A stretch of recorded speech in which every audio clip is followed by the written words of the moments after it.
Who is there who doesn't seek happiness, who doesn't seek joy? Everybody in the world, be an atheist, agnostic, skeptic, or a firm believer in God, they all seek happiness, without exception, without fail. But there is nobody in the world, and perhaps there has been nobody in the world earlier, who has found only and only joy and happiness in this world in his life. There is always pleasure mixed with pain. A child likes a toy. He gets great pleasure at the sight of a new toy, but he loses all his happiness as soon as the toy is lost or destroyed.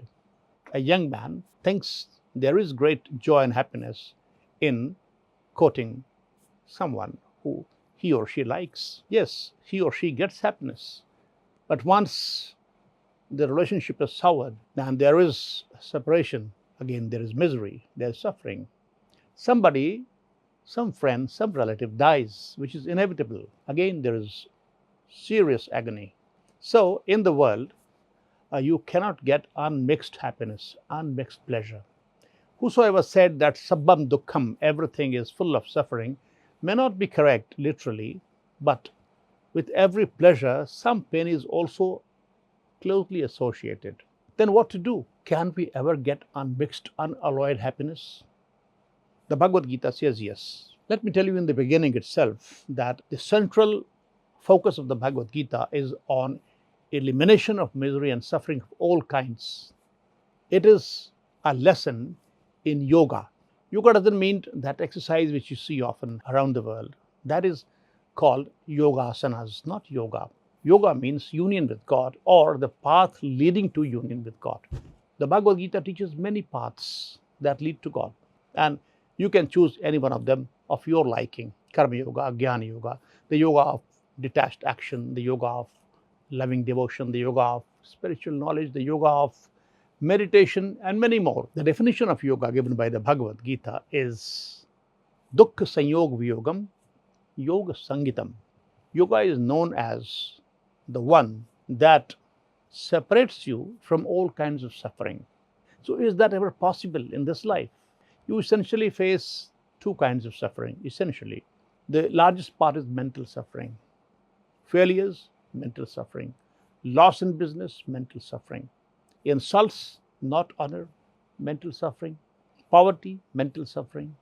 To treat all kinds of mental suffering and to develop immunity against all kinds of mental suffering, God teaches many ways, some of which are limiting or eliminating of worldly desires. And if some desires, essential desires, noble desires remain, they are wholesome and good, not developing any attachment towards them and the objects of desire. Live in the world, but be detached. If this returning of mind, reorientation of mind occurs, then you are a happy man. Whatever the external circumstances, they won't affect you. Their injury will be skin deep. Below the skin, you have an armor of detachment. The arrows being shot from outside world at you, which inevitably will happen, will not pierce your armor. They will just touch your skin, get deflected, and you will have very minor injuries on the skin, just skin deep injuries. That means human feelings have to be there. Somebody dies, you should have human feelings, yes, but you will not suffer pain. That's the great distinction. Still, there is one area in which it is very difficult to say that the best of yogis can totally eliminate that. Some of them do, they are very rare, but generally even the best of saints and sages have to suffer physical injuries sometime, some kind of a disease which is out of your control, some genetic dispositions. So there is no complete or absolute elimination of pain or suffering, yet 99% of your sufferings will go away. Mental suffering, I am saying, by practicing any one of the yogas that the Gita recommends. But that physical suffering sometimes. But there's one promise which God makes, is that if there is any unmixed pleasure, unmixed joy, unmixed bliss, it is only in Him and Him alone. If you get profoundly connected with Him and bring all the yogas that you practice to fruition, you will have two kinds of end results, ultimate results. If you have practiced Jnana Yoga and Dhyana Yoga, you have pursued the formless God, then when you die, your soul simply dissolves then and there into the vast ocean of divinity called Parabrahma, the formless God. You lose not your existence exactly, but your individual existence, like a drop of ocean falling into the ocean, loses its identity and merges totally, becomes one with the ocean. And the second result can be that you go to Vaikuntha. Vaikuntha is the ultimate abode of God, where He resides. That realm is beyond time and space, and that realm has no Maya or illusions that the world suffers from. It's completely full of unalloyed bliss for everybody who goes there. So that is the ultimate abode of God.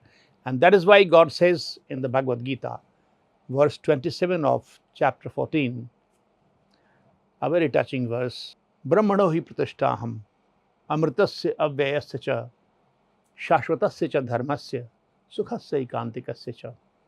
There are many things in this verse, but I will address basically the fourth part of it, which says that if you want unalloyed bliss, you can get it only in me and nowhere else.